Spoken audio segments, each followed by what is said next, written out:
안녕하세요 여러분. 오늘의 흥미로운 영상 내용은 11년간 일과 삶에 대한 글쓰기에서 얻은 8가지 교훈, 그리고 부동산 재벌 스티브 위코프, 트럼프의 중동 전략 핵심 인물로 발탁된 이유에 관한 것입니다. 우선 좋아요 버튼을 누르고 채널 구독 및 알림 설정 또 잊지 마세요. 여러분의 관심과 지지가 저희에게 큰 힘이 됩니다. 첫 영상은 월스트리트 저널에서 11년 동안 경력과 삶을 다룬 칼럼니스트의 이야기를 바탕으로 우리가 일과 삶에서 얻을 수 있는 8가지 중요한 교훈에 대해 이야기해 보겠습니다. 이 영상은 여러분의 커리어와 삶에 도움이 되는 실질적인 팁을 제공합니다. 첫째, 원하는 것을 요구하라. 여러분은 거의 모든 것을 요구할 수 있습니다. 물론 다 이루어지진 않겠지만 요구하는 데서 해가 되진 않습니다. 중요한 건 플랜 B, 즉 대안을 항상 준비하는 것입니다. 만약 급여 인상이 거절당한다면 다른 프로젝트에 집중하거나 부업을 시작하는 등의 대안을 고려해 보세요. 이렇게 대안이 탄탄할수록 협상에서 더 큰 힘을 가질 수 있습니다. 둘째, 동료들과 급여를 공유하라. 동료들과 급여를 공유하는 것이 어색할 수 있지만 이는 공정한 보상을 받는 데 큰 도움이 됩니다. 물론 대화는 신중하고 섬세하게 해야겠죠. 하지만 이러한 대화를 통해 급여 불균형을 해소할 수 있습니다. 셋째, 자연스러운 자신감을 갖자. 직장에서 여유롭고 자신감 있는 동료들을 본 적 있으신가요? 그들은 급하지 않게 중요한 일에 집중하고 일을 즐기는 듯 보입니다. 여러분도 이런 자세를 가지세요. 열심히 일하되 느린 생산성을 실천하며 작업과 재충전을 균형 있게 병행하세요. 넷째, 실패를 받아들여라. 커리어에서 실패는 당연한 것입니다. 실패는 새로운 도약을 위한 기회가 될 수 있습니다. 높은 목표를 설정하고 도전하세요. 실패를 경험하지 않는다면 어쩌면 목표가 충분히 높지 않은 것일 수 있습니다. 다섯째, 큰 삶을 받아들여라. 직장과 가정이라는 두 가지 큰 축을 조화롭게 이룰 때 삶은 더 풍성해질 수 있습니다. 물론 일과 삶의 균형을 맞추는 것은 쉽지 않지만 이는 삶의 깊이와 관점을 더해줍니다. 예를 들어 직장에서 힘든 날에도 집에서 웃는 아이를 보면 모든 것이 나아지는 경험을 할 수 있습니다. 여섯째, 복귀는 수요일에. 휴가나 휴직에서 복귀할 때는 월요일이 아닌 수요일을 추천합니다. 3일만 버티면 다시 주말이 오기 때문에 부담이 적습니다. 일곱째, 자신을 직장에서 얼마나 드러낼 것인가. 직장에서 모든 것을 공유해야 할까요?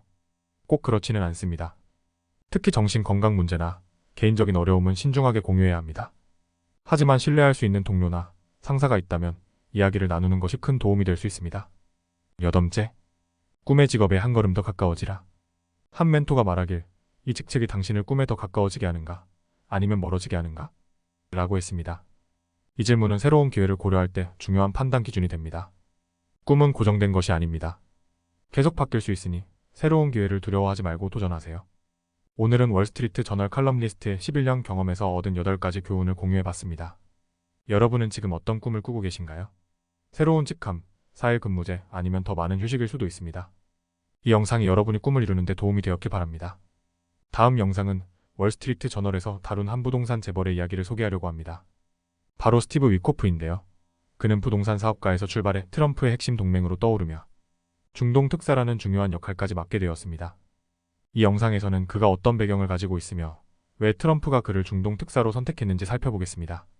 스티브 위코프는 뉴욕 브롱크스 출신으로 소박한 시작에서 부동산 제국을 일군 대표적인 뉴욕 사업가입니다. 그는 맨해튼의 빌딩 매입을 시작으로 뉴욕과 플로리다 전역에 걸쳐 부동산 사업을 확장하며 성공을 거뒀습니다. 트럼프와는 1986년에 처음 만났는데 당시 그는 부동산 변호사로 일하며 트럼프와의 첫 거래를 통해 인연을 맺었습니다. 위코프는 트럼프의 오랜 친구이자 동맹으로 트럼프의 선거 캠페인 기간 동안 함께 여행하며 그를 적극적으로 지원했습니다. 그는 트럼프와 골프를 즐기는 동반자이기도 하며 어려운 시기에도 트럼프를 변호한 몇 안 되는 인물 중 하나입니다. 트럼프는 최근 위코프를 중동 특사로 임명했습니다. 이는 단순한 외교적 선택이 아닌 트럼프 특유의 접근 방식을 반영한 결정입니다. 트럼프는 중동 문제를 복잡한 부동산 협상처럼 다루고 싶어 했고 위코프 역시 그런 관점을 공유합니다. 트럼프의 사위였던 제러드 쿠슈너가 이전 임기 동안 중동 정책을 주도했던 것처럼 위코프도 비슷한 역할을 맡게 될 것으로 보입니다. 그는 열정적인 협상가로 적대적인 방식이 아닌 협력적인 접근으로 거래를 성사시키는 데 능숙합니다. 부동산 업계에서 그의 이름은 신뢰와 결과를 상징하며 그는 중요한 협상에서 균형 감각을 유지하는 것으로 유명합니다. 위코프는 전통적인 외교 경험은 없지만 중동에서 중요한 사업적 연결고리를 가지고 있습니다. 그는 이스라엘의 확고한 지지자로 최근 카타르 투자청과 아부다비 펀드와의 대규모 부동산 거래를 성사시킨 경험이 있습니다. 이를 통해 중동 주요 국가들과의 사업적 네트워크를 구축했으며 이는 중동 외교 정책에 유용하게 작용할 가능성이 있습니다. 위코프와 트럼프의 관계는 단순한 비즈니스 동맹을 넘어 깊은 개인적 우정을 바탕으로 하고 있습니다. 위코프의 아들이 오피오이드 과다 복용으로 사망했을 때 트럼프는 그의 곁을 지키며 큰 위로를 주었습니다. 이를 통해 트럼프에 대한 위코프의 신뢰는 더욱 강해졌고 이는 현재까지 이어지고 있습니다. 스티브 위코프가 중동 특사로서 직면할 과제는 결코 쉽지 않습니다. 위코프는 중동 외교의 복잡성을 완벽히 이해하고 있지는 않지만 그는 스스로 배울 의지와 유연성을 가지고 있습니다. 또한 그는 제러드 쿠슈너와 협력하며 과거의 정책 연속성을 유지할 것으로 보입니다. 위코프는 트럼프의 직통조언자로 트럼프의 중동 정책에 깊이 관여할 것입니다. 이는 그가 단순한 외교적 대표가 아니라 트럼프의 전략적 파트너로 활동할 것임을 의미합니다. 오늘은 스티브 위코프가 부동산 사업가에서 트럼프의 중동 특사로 발탁된 배경과 이유에 대해 살펴봤습니다. 그는 중동에서 새로운 역할을 맡게 되며 그의 사업적 감각과 트럼프와의 끈끈한 관계가 어떤 결과를 가져올지 주목됩니다. 오늘은 여기까지입니다. 다음 영상에서 더 유익하고 흥미로운 내용으로 찾아뵙겠습니다. 이 영상은 투자 의견이 아닙니다. 매우 고맙습니다.